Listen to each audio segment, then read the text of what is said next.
नमस्ते। आज हामी सोर्स ट्रान्सफर्मेसनको बारेमा पढ्न गइरहेका छौं। सोर्स ट्रान्सफर्मेसन के को लागि चाहिन्छ त भन्दाखेरि सोर्स ट्रान्सफर्मेसन चाहिँ कम्प्लेक्स नेटवर्कलाई सिम्प्लिफाइड गर्नको लागि हामीले मेश एनालाइसिस, नोडल एनालाइसिस अथवा अन्य कुनै मेथडबाट न्युमेरिकलहरु सल्भ गर्दाखेरि सोर्स ट्रान्सफर्मेसन युज गरेर त्यो न्युमेरिकलहरु सल्भ गर्न सकिन्छ। अब हामीले न्युमेरिकलहरु सल्भ गर्दाखेरि हाम्रो सामु जनरली दुई प्रकारको सोर्सहरु आउने गर्छ। एउटा भोल्टेज सोर्स,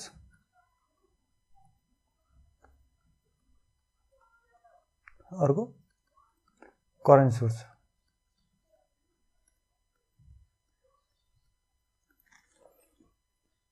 भोल्टेज सोर्स पनि कस्तो भोल्टेज सोर्स हो भन्दाखेरि यो practical voltage source, practical voltage source हैन, यो practical current source.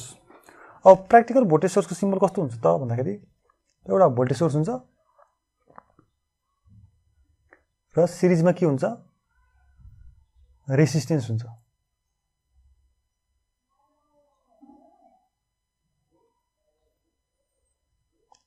Voltage सोर्ससँग resistance सिरिजमा हुन्छ हैन। र प्र्याक्टिकल करेन्ट सोर्स कस्तो हुन्छ, एउटा करेन्ट सोर्स हुन्छ र प्याराललमा एउटा रेजिस्टेन्स हुन्छ। यो प्र्याक्टिकल भोल्टेज सोर्सको सिम्बल भयो, यो प्र्याक्टिकल करेन्ट सोर्सको सिम्बल भयो। अब भोल्टेज सोर्सलाई हामीले करेन्ट सोर्समा ट्रान्सफर्म गर्नु छ भने के हुनुपर्छ त, रेजिस्टेन्स भोल्टेज सोर्ससँग सिरिजमा रेजिस्टेन्स हुनै पर्छ। त्यस्तै हामीले करेन्ट सोर्सलाई भोल्टेज सोर्समा ट्रान्सफर्म गर्नु छ भने करेन्ट सोर्ससँग प्याराललमा रेजिस्टेन्स हुनै पर्छ। र आज हामी के सिक्छौं त भन्दाखेरि भोल्टेज सोर्सलाई करेन्ट सोर्समा कसरी ट्रान्सफर्म गर्ने र करेन्ट सोर्सलाई भोल्टेज सोर्समा कसरी ट्रान्सफर्म गर्ने त्यो हेर्ने छौं। र यो ट्रान्सफर्म गर्नको लागि हामीले एउटा ल युज गरिन्छ, त्यसलाई के भन्छ त, ओम्स ल। ओम्स ल युज गरेर हामीले भोल्टेज सोर्स र करेन्ट सोर्सको भ्यालु पत्ता लगाउँछौं। अब पहिला भोल्टेज सोर्सलाई करेन्ट सोर्समा कसरी ट्रान्सफर्म गर्ने त्यो हेरौँ है त। प्र्याक्टिकल भोल्टेज सोर्सलाई प्र्याक्टिकल करेन्ट सोर्समा कसरी ट्रान्सफर्म गर्ने। अब एउटा इक्जाम्पल हेरौँ। मानौँ हामीसँग एउटा भोल्टेज सोर्स छ, भ्यालु कति छ, यो 5 भोल्ट छ। योसँग एउटा रेजिस्टेन्स छ सिरिजमा कतिको, 10 ओमको। अब हामीसँग यस्तो एउटा भोल्टेज सोर्स छ भनेपछि अब यसलाई करेन्ट सोर्समा कन्भर्ट गर्नु पर्यो भनेपछि करेन्ट सोर्सको भ्यालु निकाल्न पर्यो। हामीलाई के थाहा छ ओम्स लबाट, I = V/R भन्ने थाहा छ हामीलाई। भनेको के भयो त, V भनेको 5 भोल्ट छ र R भनेको 10 ओम छ भनेपछि I को भ्यालु के भयो त, 0.5 एम्पियर भयो। भनेपछि करेन्ट सोर्सको भ्यालु कति हुँदै छ त, 0.5 एम्पियर हुँदै रहेछ। भनेपछि अब हामीलाई के थाहा छ भन्दाखेरि यस्तो भोल्टेज सोर्सको इक्विभ्यालेन्ट करेन्ट सोर्स कस्तो हुन्छ, एउटा करेन्ट सोर्स हुन्छ र योसँग प्याराललमा एउटा रेजिस्टेन्स हुन्छ। यो रेजिस्टेन्सको भ्यालु कति हुन्छ त, यो भोल्टेज सोर्ससँग सिरिजमा जति रेजिस्टेन्स छ करेन्ट सोर्ससँग नि त्यति नै भ्यालुको रेजिस्टेन्स हुन्छ। भनेपछि यसको भ्यालु 10 ओम हुन्छ। यो करेन्ट सोर्सको भ्यालु कति हुन्छ त, हामीले ओम्स लबाट निकालिसक्यौं, 0.5 एम्पियर। अब करेन्ट सोर्सको डाइरेक्सन कस्तो हुन्छ भन्दाखेरि अब भोल्टेज सोर्स हेर्नु त, भोल्टेज सोर्सको पोजिटिभ माथि छ, नेगेटिभ तल छ भनेपछि करेन्ट सोर्सको एरो हेड कति हुन्छ, कस्तो हुन्छ, माथि हुन्छ। यदि भोल्टेज सोर्सको पोजिटिभ माथि छ भने करेन्ट सोर्सको एरो पनि माथि हुन्छ। यसरी हामीले भोल्टेज सोर्सलाई करेन्ट सोर्समा कन्भर्ट गर्न सक्छौं। त्यसरी नै अब प्र्याक्टिकल करेन्ट सोर्सलाई प्र्याक्टिकल भोल्टेज सोर्समा कसरी ट्रान्सफर्म गर्ने त। अब एउटा प्र्याक्टिकल करेन्ट सोर्स लिखौं। यसको भ्यालु छ 10 एम्पियर। योसँग प्याराललमा छ एउटा रेजिस्टेन्स जसको छ भ्यालु 5 ओम। अब हामीसँग यस्तो एउटा करेन्ट सोर्स छ। अब यसलाई हामीले इक्विभ्यालेन्ट भोल्टेज सोर्समा कन्भर्ट गर्न पर्यो। एउटा भोल्टेज सोर्स छ भनेपछि करेन्ट सोर्सलाई भोल्टेजमा कन्भर्ट गर्दा के हुन्छ त प्यारललको रेजिस्टेन्सको भ्यालु भोल्टेज सोर्ससँग सिरिजमा आउँछ।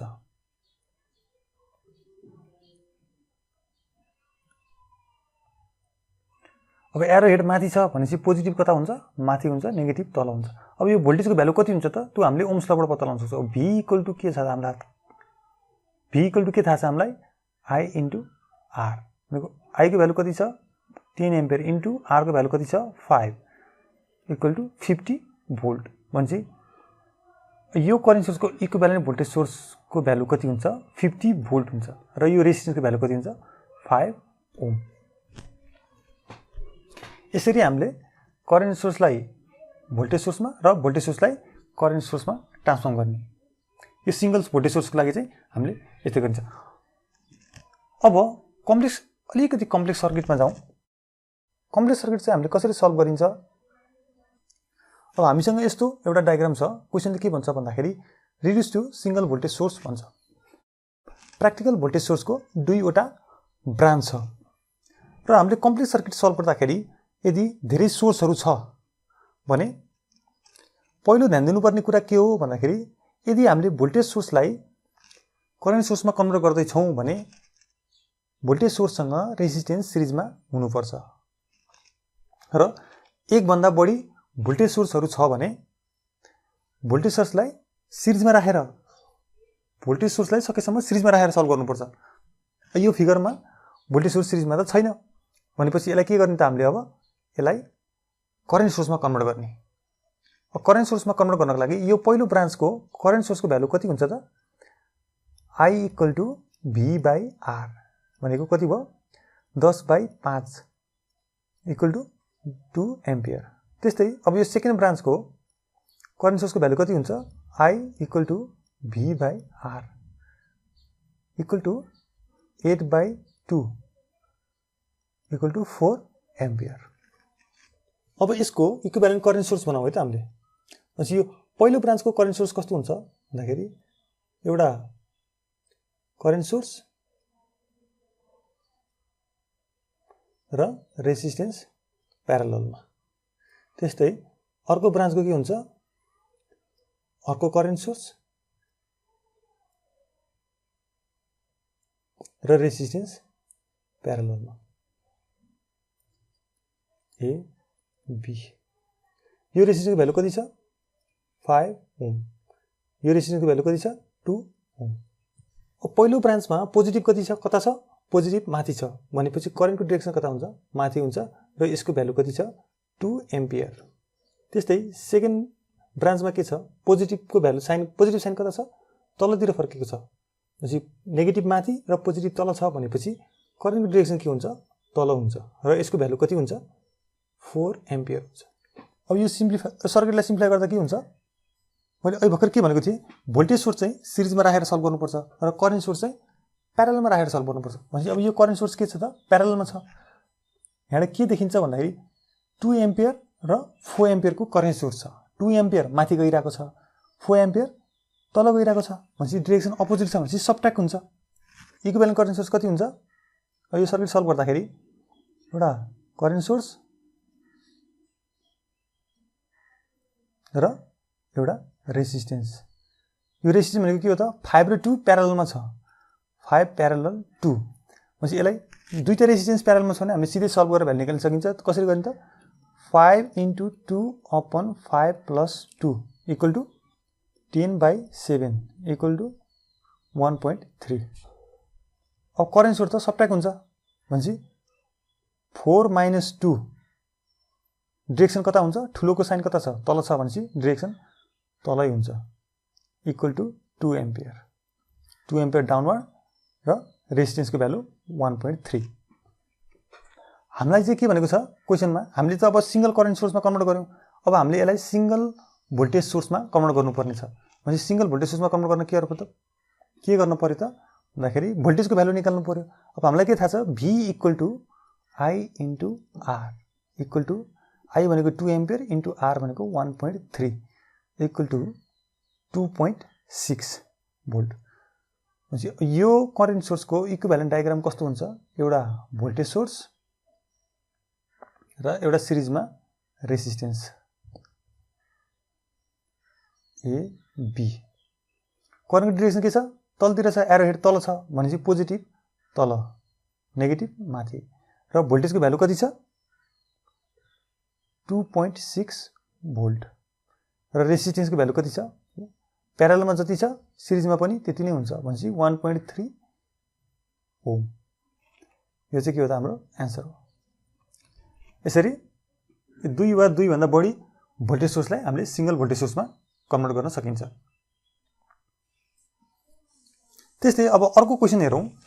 हामीसँग अर्को एउटा यस्तो क्वेशन छ, reduce to single current source भनेको छ। यहाँ के छ? दुईटा प्र्याक्टिकल करेन्ट सोर्स दिएको छ हामीलाई। अब यसलाई हामीले सिंगल करेन्ट सोर्समा कन्भर्ट गर्नुपर्ने हुन्छ।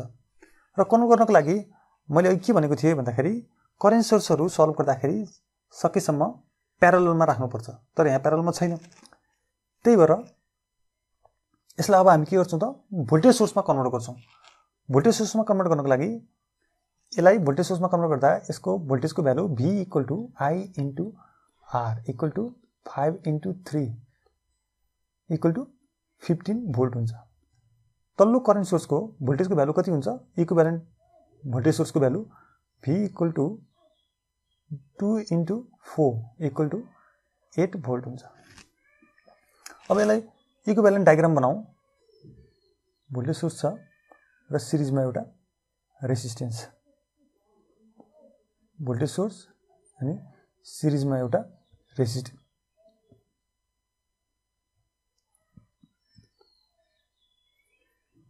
यो रेसिस्टेन्सको भ्यालु कति हुन्छ? यो 3 ओम हुन्छ। यसको चाहिँ 4 ओम। अब करेन्ट सोर्सको डिरेक्सन कति छ? माथि छ भनेपछि यो पोजिटिभ माथि हुन्छ, नेगेटिभ तल हुन्छ। र तल्लो करेन्ट सोर्सको डिरेक्सन कता तल छ भनेपछि पोजिटिभ तल र नेगेटिभ माथि हुन्छ। यसको भ्यालु कति हुन्छ? यो 15 भोल्ट हुन्छ र यो चाहिँ 8 भोल्ट हुन्छ। अब भोल्टेज सोर्स के छ त? सिरिजमा छ। अब हामीले यसलाई एडिसन अथवा सब्ट्रेक्सन गर्न सकिन्छ। यो सर्किट सल्भ गर्दा के हुन्छ? यसलाई अब सिंगल भोल्टेज सोर्समा कन्भर्ट गर्न सकिन्छ हामीले। एउटा भोल्टेज सोर्स र रेजिस्टेन्स 3 ओम र 4 ओम सिरिजमा छ भनेपछि कति भयो त? 3 + 4 = 7 ओम। AB। अब सिरिजमा यो दुईटा भोल्टेज सोर्स के छ त? सिरिजमा छ भनेपछि अब इक्विभ्यालेन्ट भोल्टेज सोर्सको भ्यालु कति हुन्छ र साइन कस्तो हुन्छ? साइन चाहिँ ठुलो भोल्टेज सोर्सको साइन जस्तो छ त्यस्तै लेख्ने। माथि पोजिटिभ छ पोजिटिभ, तल नेगेटिभ। र भ्यालु चाहिँ यदि यो दुईटा भोल्टेज सोर्सको बीचको साइन सेम छ भने सब्ट्र्याक्ट गर्ने, र अपोजिट साइन छ भने के गर्नु त? एड गर्नु पर्यो। भनेपछि यो दुईटाको बीचमा के छ? साइन सेम छ, माइनस माइनस छ भनेपछि अब सब्ट्र्याक्ट गर्नु पर्यो। 15 - 8 कति हुन्छ? 15 - 8 = 7 भोल्ट। अब हामीले सिंगल भोल्टेज सोर्समा त कन्भर्ट गर्यो। अब हामीलाई के भनेको छ क्वेशनले भन्दाखेरि सिंगल करेन्ट सोर्समा कन्भर्ट गर भनेको छ। सिंगल करेन्ट सोर्समा कन्भर्ट गर्नलाई के छ? एउटा करेन्ट सोर्सको सिम्बल बनायो र प्यारललमा एउटा रेसिस्टेन्स AB। रेसिस्टेन्सको भ्यालु कति हुन्छ? 7 ओम। र करेन्ट सोर्सको भ्यालु पोजिटिभ माथि छ भने के हुन्छ? डिरेक्सन पनि माथि नै हुन्छ। अब करेन्ट सोर्सको भ्यालु I = के ओम्सलाई पनि निकाल्न सकिन्छ। I = V/R = V भनेको 7 volt upon current R resistance भनेको 7 ओम = 1 एम्पियर। भनेपछि यसको भ्यालु पनि के हुन्छ? 1 एम्पियर। यो चाहिँ हाम्रो के हुने भयो? एन्सर हुने भयो। आजको लागि यति नै। आशा छ तपाईहरुलाई यो भिडियो निकै राम्रो लाग्यो होला। अझसम्म पनि यो च्यानल तपाईहरुले सब्स्क्राइब गर्नुभएको छैन भने कृपया च्यानल सब्स्क्राइब गर्नु होला, किनभने म यो च्यानलमा यस्तै इलेक्ट्रिकलसँग सम्बन्धित भिडियोहरु लिएर आउने गर्छु र आफ्नो साथीभाइहरुलाई पनि यो भिडियो शेयर गरिदिनु होला। र अर्को भिडियो छिटै नै लिएर आउने बाचा गर्दै म तपाईहरुसँग बिदा हुन चाहन्छु। हस्त, नमस्ते।